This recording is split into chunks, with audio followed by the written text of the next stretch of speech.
welcome to Wednesday Debate Live with Khaled here on Nile TV International. Tonight, we'll be talking about Egypt's role as the anchor of Africa's future and Egypt's vision and partnership and unshakable support to Africa.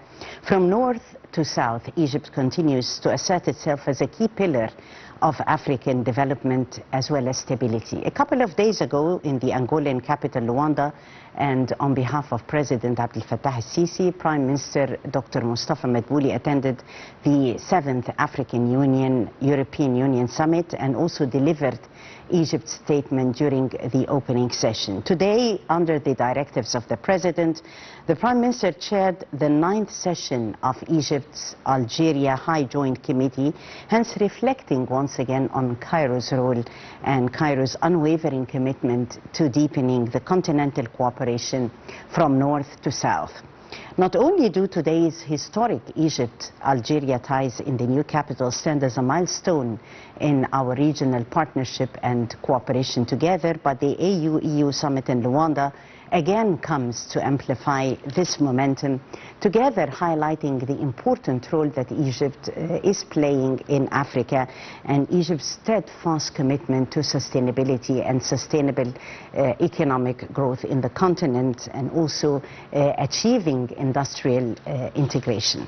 Well, in Luanda, earlier the leaders of the African Union and the EU had gathered in order to reaffirm the powerful commitment that was first made in Cairo a quarter of a century ago, a commitment to work hand in hand together in order to achieve prosperity and sustainability and new opportunities of both countries.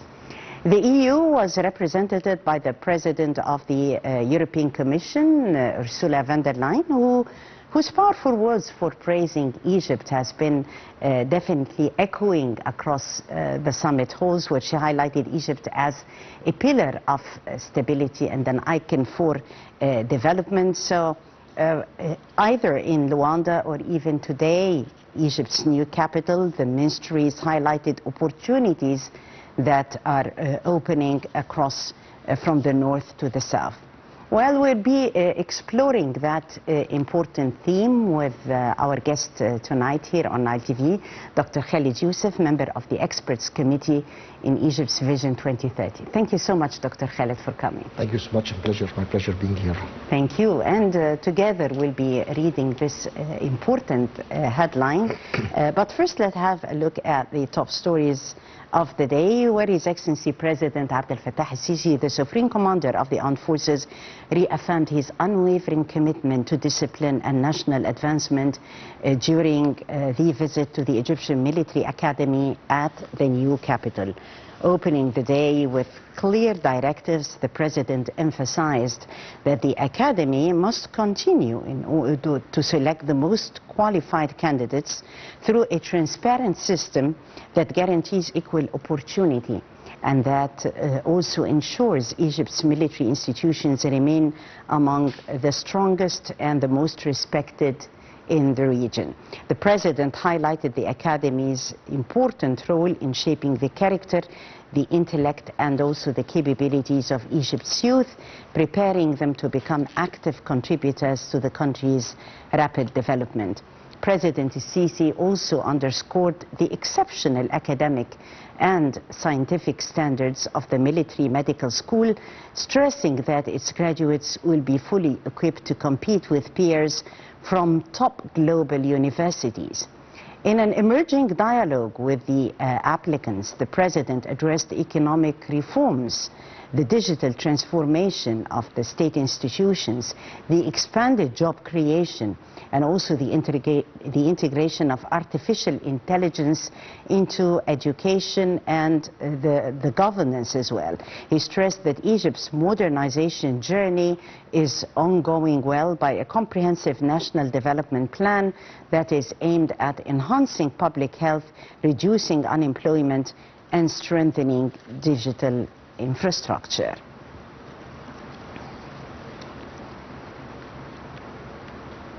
Egypt's unwavering commitment to supporting Africa from north to the south of Africa, guided by the clear directives of President Abdel Fattah al-Sisi, strengthening continental unity and also economic integration and regional stability. That was powerfully reflected in the 9th session of the Egyptian-African Higher Joint Committee. The Prime Minister, Dr. Mustafa Madbouli, and the Algerian Prime Minister had co-chaired this important meeting at Egypt's new capital, reaffirming the historic depth of our strategic weight and the relationship between the two countries. The President's instructions in order to elevate the Egyptian-Algerian cooperation to full strategic partnership were evident throughout the discussions that focused mainly on spending industrial collaboration, on further enhancing also connectivity through transport and energy projects, and also boosting investment projects. Both sides had emphasized the importance of this unity, sharing the political will and changing this into tangible economic outcomes, especially as Egypt's transformative infrastructure and investment and reforms and also technological modernization all are providing joint opportunities for joint ventures. The talks also underscored the two countries' aligned positions on regional crises, foremost the Palestinian cause, Libya's political path, and the urgent need to reinforce this sense of authenticity. With renewed momentum, Egypt and Algeria would be continuing to closely monitoring the implementation of the newly signed agreements in order to ensure real progress and to reflect Egypt's growing role as a stabilizing power and a driving force behind Africa's development agenda.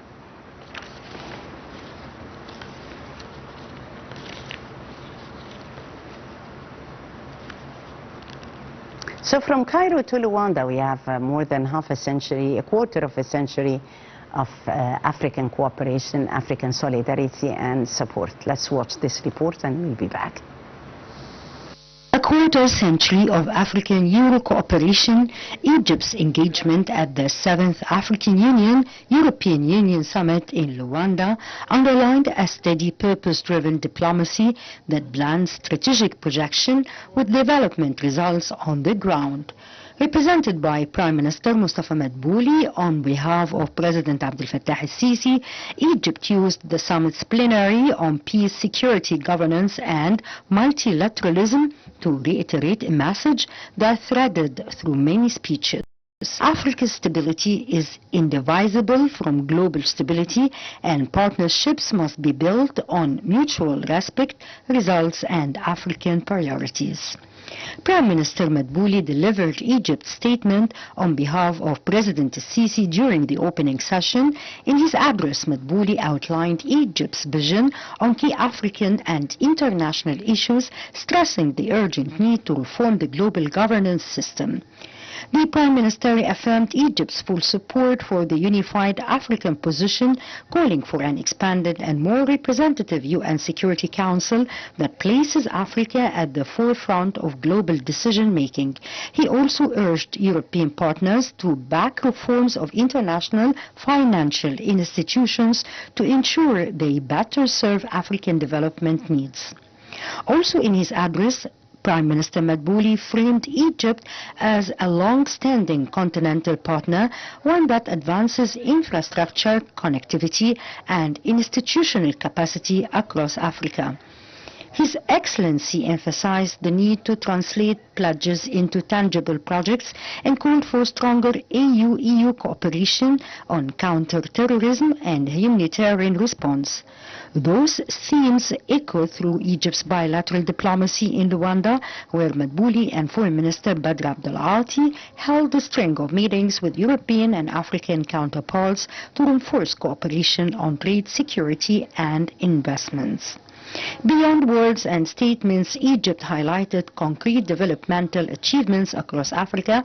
For example, Egyptian engineering and construction firms, capacity building programs, and energy and transport linkages that have expanded intra-African trade and connectivity. Egypt also showcased recent agreements and contracts with regional partners, which is a practical demonstration of Egypt's stated role as a development engine for the continent.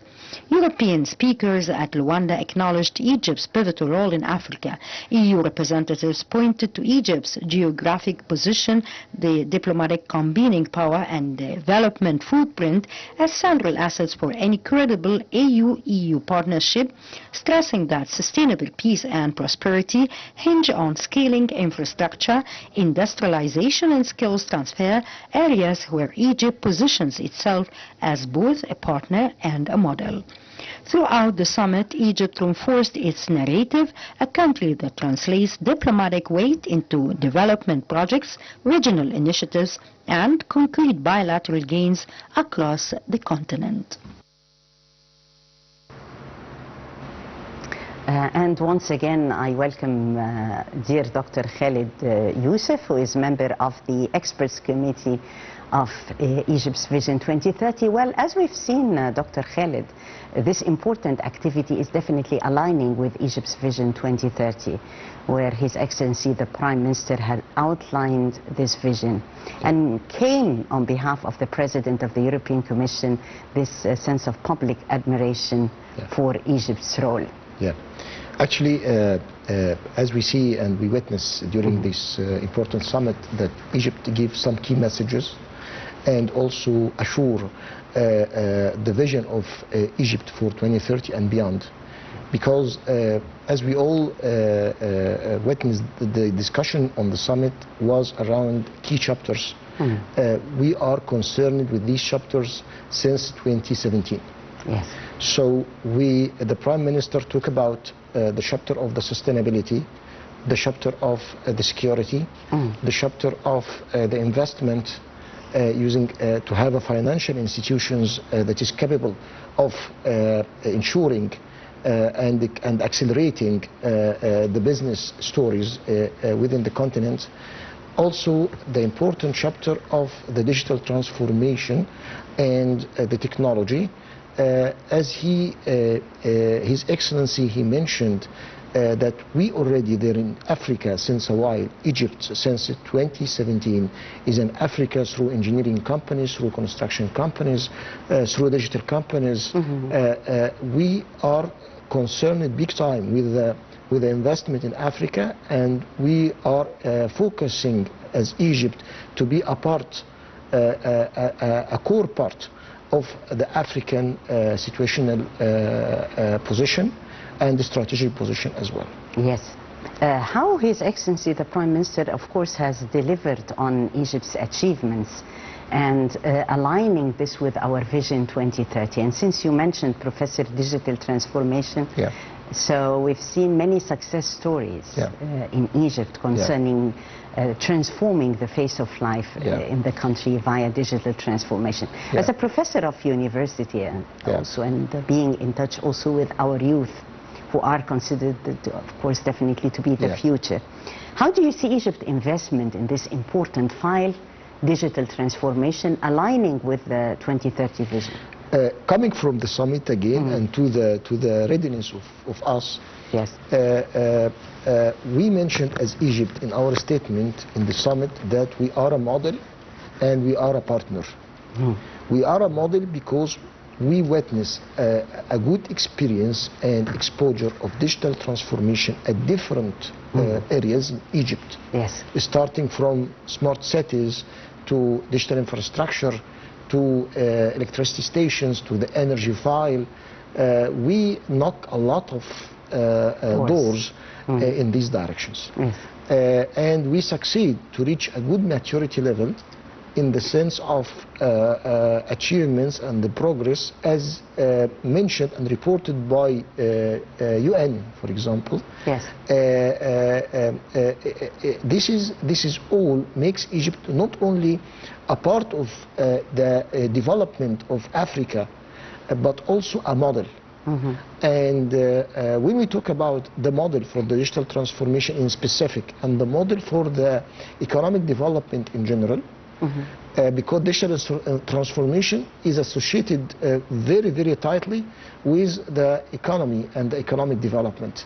Yes. And we actually opened the gate for what we call the digital economy. And now, if we talk about Egypt as a cornerstone geographically, for 3 continents, not only 2 continents, we are Yes. talking today about the EU, but we can see that Egypt is a link between Africa, Europe, and Asia. Yeah. And when we see if the readiness of the digital infrastructure for Egypt, it's not only the digital infrastructure in terms of components, in terms of cables, in terms of roads, in terms of streets, but also in terms of calibers. Yes. You kindly mentioned here when His Excellency President Abdel Fattah al-Sisi, when he introduced a part of the academy, and you mentioned that we need to make sure that we are ensuring a good equal opportunity for all people, and we need to develop our skills in the right way. Definitely. This is not only in the academy but in all scenes. Digital transformation is very important. Yes, back to the President meeting our youth and the calibers and the future at the military academy, and this is a real investment, as you've mentioned, aligning with our Vision 2030, Egypt investing in the human capital. This has been the vision of the President, and it has been, Egypt has been working on that so hard. We've been hosting the lovely World Youth Forum and investing in youth potential for youth from around the world, so this important file is a priority. And usually the message from the President to the youth in every event and every summit, usually the message is very encouraging. Yes. You can if you estimate the percentage of the messages given by the President to us, you will find that more than 50% of this message to the youth. He is confident of the development of the youth, because the youth is actually the future for us. Yes. So today Egypt enter areas of education and areas of skills development that is not classical, that is not traditional. We usually we used before to work on let's say universities and schools that is traditional schools, that is common, all people know about it. Today we hear about specialties and schools that is different in speciality. We hear about space, we hear about artificial intelligence, we hear about cybersecurity, schools of cybersecurity. Yes. We hear about even schools of skills development, robotics. So it is not a traditional school. It's not the clear energy in engineering discipline, not the clear, we talk about today interdisciplinary specialties. So we have interdisciplinary and multidisciplinary and the combined specialties. Yes. So the case is totally different. The investment of the country of Egypt, the government, and the direction and the vision in this area is very big, and we are expecting the generation that is going to be in the market in the coming 5 years is actually a transformative generation. Bearing into consideration this source of transformative generation and what they can do for the country, Egypt also in aligning with the Vision 2030 is working hard on its continental agreements and the sense of link with Africa since the chairmanship, that fruitful year of the chairmanship of the AU. We've definitely been reaping a fruit of wonderful achievements in Africa. How do you see, Professor, this link and those sense of opportunities, bearing into consideration the linkage that you have mentioned, the continental one, and the opportunities that Egypt offers? From my perspective, I see that in the last 10 years, maybe 15 years, Egypt is working on enhancing the tie and the bond between Egypt and key countries in the African region. Over the last 40 years, and maybe more. The bond is becoming very weak in some areas that give some, that put some threats on the on even the future of our countries. But like 15 years ago, we started building the bond between us and the key strategic countries in the region in several dimensions. We have the dimension of the, we are, for example, involved in the development of dams, development of construction and engineering work using our national companies, private and public, in areas like Nigeria, so we built Tanzania, for example, so we become a part of the development path of the countries. Yeah. Also, we give the hub, we are the hub and the gateway, logistics-wise, and hub and gateway technology-wise. So we focus on logistics and transportation, our linkage with the airports in the African side, trying to give them services and consultation services. Operational partnership. Operational partnership. Yes. So we become consultants for these countries. And when we talk about the aviation side, it's a very important and critical file. We are working on it very hard, and we achieve a part of the vision on it. The same applied on the maritime and the navigation. We have now the logistic city in Suez Canal, and we are working on making the link between Europe and the resources on Africa side. And we have now the logistics and everything around.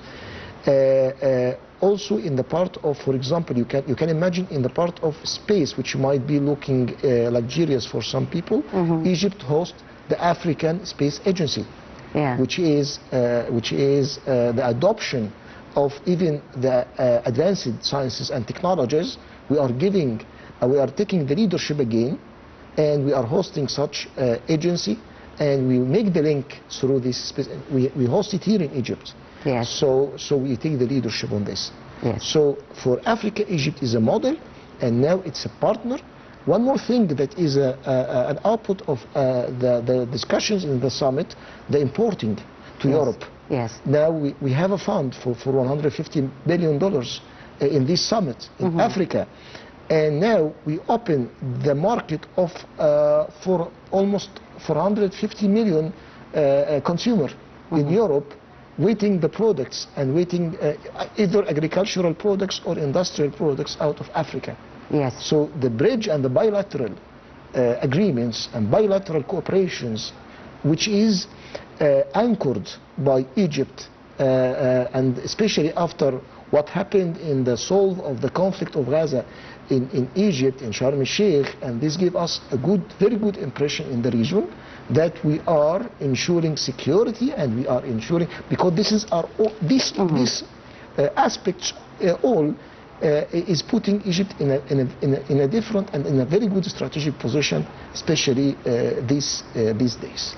Great that you've mentioned also the security aspect, Professor, because definitely it is quite obvious, and through Egypt's diplomacy, we're working hard of being a stabilizer in the region. Egypt's role as for regional stability, and this is what you, Professor, had referred to. This is also a very important role if we're going to talk about Egypt's role in peacekeeping, in finding solutions to crises and conflicts in Africa too, isn't it? Yeah, exactly. Yes.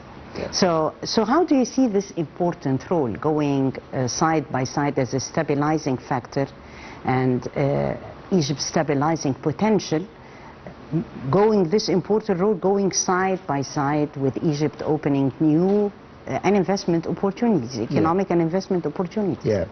Yeah, because Egypt, first of all, when we talk about the security file and the stability in specific, stability of Egypt, stability enabled by Egypt, it is stability for the whole region, not for Egypt only. It's for the whole region. So what the role that is played by Egypt in the solve of this conflict and ensuring, because it's not only the conflict in Gaza, it is several conflicts in the region that is stabilized by Egypt. So Egypt now, when we talk about Africa, we talk about very precious resources, we talk about virgin lands, we talk about good agricultural soils, we talk about the countries that is exposed to the sea and the ocean is very limited in Africa, and the most is in between. So we talk about the Horn Africa, and we talk about a lot of countries that need a path out of this, need a gateway. So what Egypt is offering today, the presence of Egypt itself, yes, the leverage of Egypt, the leverage of Egypt, give the path for the several areas to be a part of the economy development that we are looking for, especially in the area of agriculture and the area of logistics and the area of infrastructure, the energy.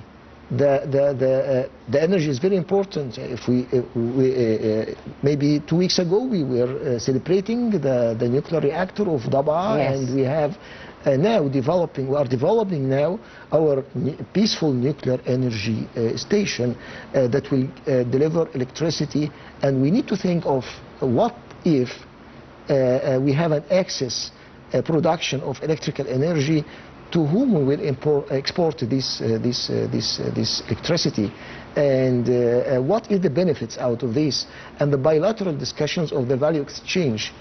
So several files are on the table, a lot of potential is there, and we need to explore and we need to get into the file more and more, deeper and deeper. I'm sure that the way that we are working and the strategy that we are following today, which is not new for us, it is planned by Egypt a while ago, maybe 10 years ago. This vision now is becoming clear, becoming envisioned by all parties, but still we are on the journey, and still we have a lot to enhance beyond, and still we have a good opportunity to be a strategic leader in this region. Yes, definitely lots of opportunities to be a strategic leader, and we are actually we're playing actually this important role as a trustworthy mediator in the field of stabilization and achieving security. And we are also combining factors and providing incentives vis-a-vis this sense of bond among continents, what we call the continental bond that the Prime Minister was talking about. This in addition also, and emanating from this hat as a member of the experts committee for Egypt's Vision 2030, so we are thinking strategically. And what we're doing is also including what we call industrial capacity building.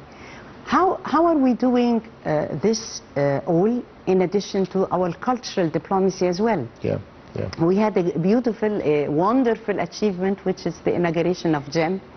And definitely whenever we go anywhere, all the world, all our friends worldwide would ask us about GEM, this gift to the whole world. How are we going to utilize also, in your opinion, Professor, Egypt's cultural diplomacy to rebrand it globally?